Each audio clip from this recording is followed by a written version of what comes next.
En fait, actuellement, je suis artiste peintre, mais c'est une vocation qui s'est révélée à moi il n'y a pas très longtemps, en fait, il n'y a que 6 ans. Et avant, j'étais architecte, donc j'ai fait des études d'architecture à Paris, j'ai exercé pendant 2 ans, je suis passée par la communication.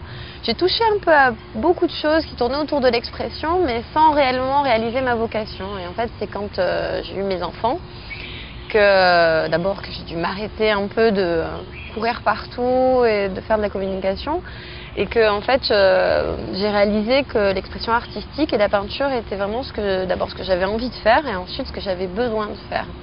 Donc j'ai pas réellement de formation artistique dans le sens où je n'ai pas fait les beaux-arts, mais c'est quelque chose qui m'a toujours intéressée, qui a toujours été en moi. Je pense que depuis que je suis enfant, en fait, aussi loin que je me rappelle, j'ai toujours peint, j'ai toujours dessiné.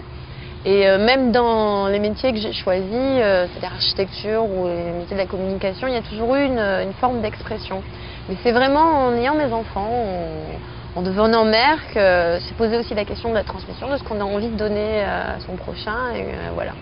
Alors l'écriture, d'abord c'est une ouverture sur le monde. Moi, donc j'ai toujours peint, mais j'ai aussi toujours beaucoup lu.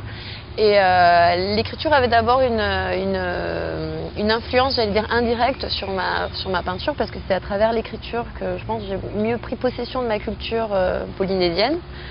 Et puis l'écriture, comme la musique, elle est très présente dans ma vie de tous les jours. Et en fait, petit à petit, j'ai de plus en plus en fait, essayé de retravailler dessus. Et dernièrement, j'ai passé un gros pas, puisqu'en fait, je travaille vraiment sur la graphie. C'est-à-dire que j'ai demandé à des gens qui me sont proches d'écrire. Alors, ou des textes spécifiquement pour moi, ou des textes qu'ils aimaient. Moi, j'ai fait pareil. J'ai aussi demandé à mes enfants d'écrire.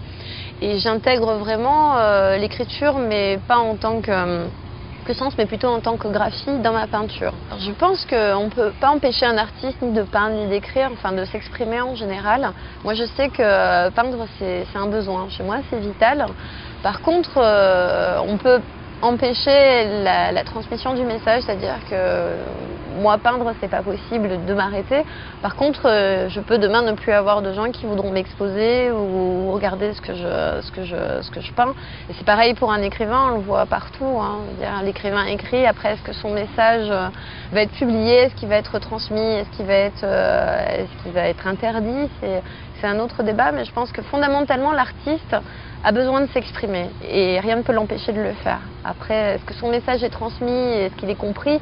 Ça, c'est une autre question. J'ai l'impression qu'en Polynésie, en fait, la plupart des femmes que je rencontre qui sont artistes, hein, qu'elles soient écrivains ou peintres, ou qu'elles fassent de la sculpture, elles ont vraiment un petit peu le même parcours que moi, c'est-à-dire que leur expression artistique s'est révélée à travers un besoin. C'est-à-dire qu'on n'a pas de formation vraiment spécifique ici pour peindre ou pour écrire.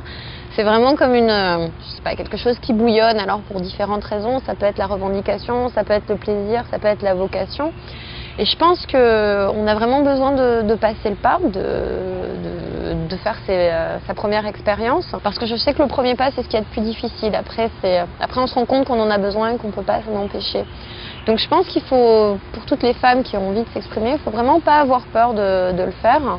Même si on pense qu'on ne sait pas ou qu'on n'a pas de formation, c'est pas grave. Ce qui est important, c'est vraiment ce qu'on a envie de dire et comment on le fait. Et puis après, il y a une espèce de solidarité en Polynésie qui fait que dès qu'on a un message intéressant, je pense qu'il est retransmis quand même.